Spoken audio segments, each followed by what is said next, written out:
Let us calculate standard deviation in the continuous series. Continuous series ali what is the formula? This is same as what? Discrete series. Same formula. There is no change in the formula. Adre what we are doing here x ಇಲ್ಲೇನಾಗ್ತಿದೆ continuous series ಇದೆ class interval 0 to 2 2 to 4 4 to 6 6 to 8 8 to 10 10 to 12 so ಈ class interval mid ವ್ಯಾಲ್ಯೂನ ನಾವೇ X ಹೇಳ್ತೀವಿ ಅಲ್ಲ so we know this in the mean arithmetic mean ಅಲ್ಲೂ ಇದನ್ನ ಮಾಡಿದ್ವಿ to find out the arithmetic mean we know the formula again that is summation of F X over summation of F see the mean formula summation of fx over summation of f alva so x enu illi mid value. This is the only change in continuous series to the discrete series.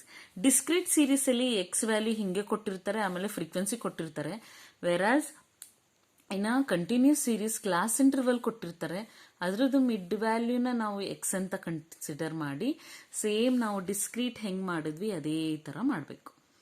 So we'll do this problem and then we'll come to know how this continuous series is very similar to the discrete series. Hege continuous series ಮತ್ತೆ discrete series almost similar ಅಂತ ಅನ್ಸುತ್ತೆ. ಬರೀ ಒಂದೇ ಒಂದು extra column ನಾವು ಹಾಕೋಬೇಕಾಗುತ್ತೆ. ಅದೇನು ಅಂತಂದ್ರೆ the x value that is the mid value of the class interval. ನಿಮ್ಗೆ ಗೊತ್ತಿದೆ ಅಲ್ಲ ಇದು ಅದು ಇನ್ಕ್ಲೂಸಿವ್ ಎಕ್ಸ್ಕ್ಲೂಸಿವ್ ಅಲ್ಲ this is exclusive class interval inclusive ಇದ್ರೆ ಅಥವಾ ಮೋರ್ ದ್ಯಾನ್ ಅಥವಾ ಲೆಸ್ ದ್ಯಾನ್ ಆ ಥರ ಏನಾದರೂ ಇದ್ರೆ ಅದನ್ನ ಫಸ್ಟ್ ಎಕ್ಸ್ಕ್ಲೂಸಿವ್ ಆಗಿ ಕನ್ವರ್ಟ್ ಮಾಡ್ಕೋಬೇಕು ಆಯ್ತಾ. ಎಕ್ಸ್ಕ್ಲೂಸಿವ್ ಆಗಿ ಕನ್ವರ್ಟ್ ಮಾಡ್ಕೊಂಡು ಆದ್ಮೇಲೆನೆ ನಾವು ಇದೆಲ್ಲ ಫಾರ್ಮುಲಾಸ್ ಹಾಕಿ ಸ್ಟ್ಯಾಂಡರ್ಡ್ ಡಿವಿಯೇಷನ್ ಕ್ಯಾಲ್ಕುಲೇಟ್ ಮಾಡ್ತೀವಿ. ಸೊ ಫಸ್ಟ್ ಆಫ್ ಆಲ್ ಇದು ಎಕ್ಸ್ಕ್ಲೂಸಿವ್ ಕ್ಲಾಸ್ ಇಂಟರ್ವಲ್ ಇದೆ ಹಾಗಾಗಿ no need to worry direct ಆಗಿ ನಾವು ಇದನ್ನ ಮಿಡ್ ವ್ಯಾಲ್ಯೂ ಕ್ಯಾಲ್ಕುಲೇಟ್ ಮಾಡಬಹುದು. What is the formula for calculating the mid value? ಇಲ್ಲಿ ಲೋವರ್ ಲಿಮಿಟ್ ಅಪ್ಪರ್ ಲಿಮಿಟ್ ಎರಡು ಆಡ್ ಮಾಡಿ ಡಿವೈಡೆಡ್ ಬೈ 2 ಮಾಡಬೇಕು. That is upper limit 2 plus lower limit 0 total ಎಷ್ಟು 2 2 divided by 2 2 divided by 2 is 1. ಹಾಗೆ upper limit ಎಷ್ಟು ಇಲ್ಲಿ 4 lower limit 2 ಇದೆ 4 minus 2 is again 2 ಬರುತ್ತೆ ಅಲ್ವಾ. ಆದ್ರೆ ಇಲ್ಲೇನ್ ಮಾಡ್ತೀವಿ ಅಂತಂದ್ರೆ we will add this number for giving the mid value not we are minusing here. 0 plus 2 divided by 2 is 1. ಹಾಗೆ 2 plus 4 is 6 divided by 2 is 3. ಹಾಗೆ 4 ಪ್ಲಸ್ 6 10 ಡಿವೈಡೆಡ್ ಬೈ 2 ಇಸ್ 5. ಹಾಗೆ 6 plus 8 14 divided by 2 is 7. ಹಾಗೆ 8 plus 10 18 divided by 2 is 9. ಹಾಗೆ 10 plus 12 divided by 2 is 22 divided by 2 is 11. So we got the mid value ಅದನ್ನ X ಅಂತ ಮಾಡ್ಕೊಂಡ್ವಿ. ನಾವೇನು discrete series ಅಲ್ಲಿ ಏನ್ ಮಾಡಿದ್ವಿ ಅದೇ step formula as well as step ನ ಫಾಲೋ ಮಾಡ್ತೀವಿ. ಕ್ಲಾಸ್ ಇಂಟರ್ವಲ್ ನ will neglect here. Class interval ನ ನಾವು ತಗೊಳ್ಳೋದೇ ಇಲ್ಲ. ಮಿಕ್ಕದನ್ನ ಸೇಮ್ ಆಸ್ ಇಟ್ ಈಸ್ ನಾವು ಡಿಸ್ಕ್ರೀಟ್ ಸೀರೀಸ್ ಅಲ್ಲಿ ಹೆಂಗ್ ಮಾಡಿದ್ವಿ ಹಂಗೆ ಮಾಡೋದು ಆಯ್ತಾ. ಇವಾಗ ಎಫ್ ಎಕ್ಸ್ ಮಾಡೋಣ to find out the summation of F X. ನಮ್ಗೆ ಸಮೇಷನ್ ಆಫ್ ಎಫ್ ಎಕ್ಸ್ ಯಾಕೆ ಬೇಕು? To find out the mean. What is the mean value? Summation of fx over summation of f. The total of fx is 156. 156 divided by 24 is 6.5. So ಈ 6.5 ನ ನಾವೇನು ಇಲ್ಲಿ formula ತಗೊಂಡಿದ್ವಿ x minus x bar. x is always mid value. So ಇಲ್ಲಿ ನಾವೇನ್ class interval ತಗೋತಾ ಇದ್ವಿ ಅದನ್ನ we will neglect. We'll only consider the mid value here. Mid value ಏನು 1. What is the mean value? 6.5.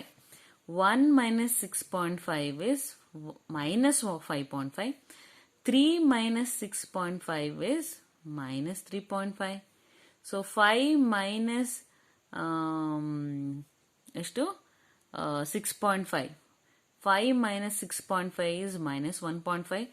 7 minus 6.5 is 0.5. 9 minus 6.5 is 2.5. 11 minus 6.5 is 4.5. These three are plus value. ಮೇಲ್ಗಡೆ ಇರೋ 3 minus value. So ಇದನ್ನ square ಮಾಡ್ಕೊಂಡ್ಬಿಡೋಣ.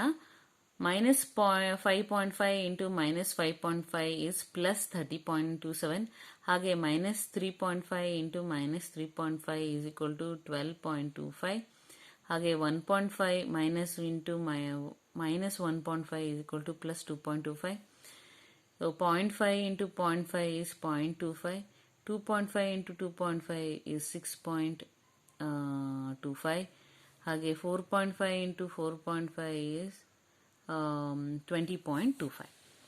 So ಇದನ್ನ ಈ ವ್ಯಾಲ್ಯೂಸ್ನ ಫ್ರೀಕ್ವೆನ್ಸಿಯಿಂದ multiply ಮಾಡೋಣ. 2 into 30.25, 4 into 12.25, 6 into 2.25, 4 into 0.25, 6 into 6.25, sorry 2 into 6.25, 6 into 20.25. So ಇಷ್ಟು calculate ಮಾಡಿ ಬಂದಿರೋ answer 258.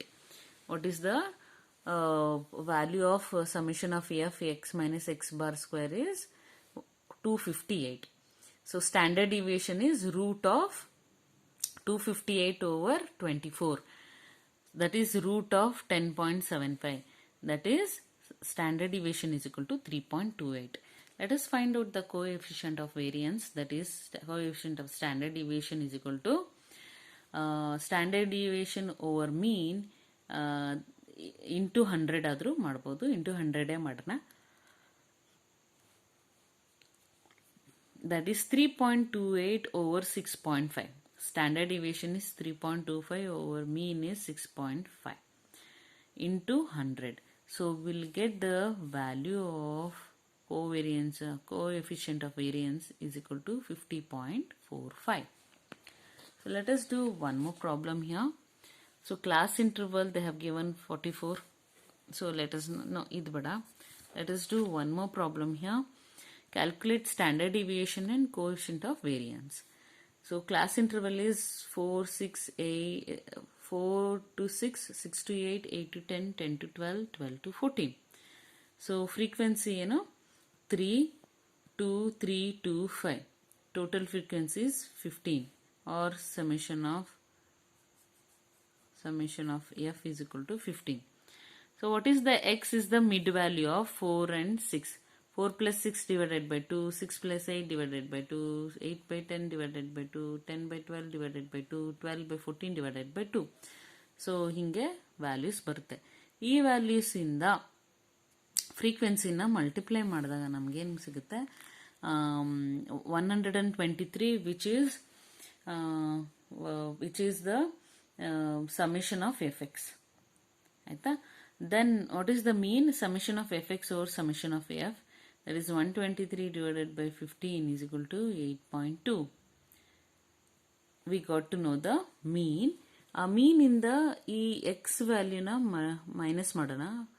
5 minus 8.2 is ಎಷ್ಟು?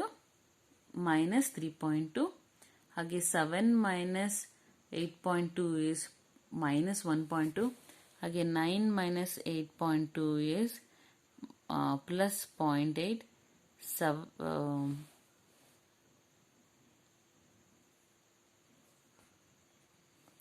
9 minus 8.2 is 0.8. 11 minus 8.2 is plus 2.8. 13 minus 8.2 is plus 4.8. ಇದನ್ನ ಸ್ಕ್ವೇರ್ ಮಾಡ್ಕೊಂಡಿದ್ವಿ. ಅದನ್ನ ಫ್ರೀಕ್ವೆನ್ಸಿಯಿಂದ ಮಲ್ಟಿಪ್ಲೈ ಮಾಡಿದಾಗ we got this numbers. So the total number is 166.4. So will find out the standard deviation. Standard deviation is square root of 166.4 over summation of f is 50. So square root of 11.0933, that is 3.331. Let us do the coefficient of variance. That is standard deviation over mean into 100. 3.331 divided by 8.2 into 100 is 22.21. So this is how we do the calculation of standard deviation for the continuous series. Hope you understood.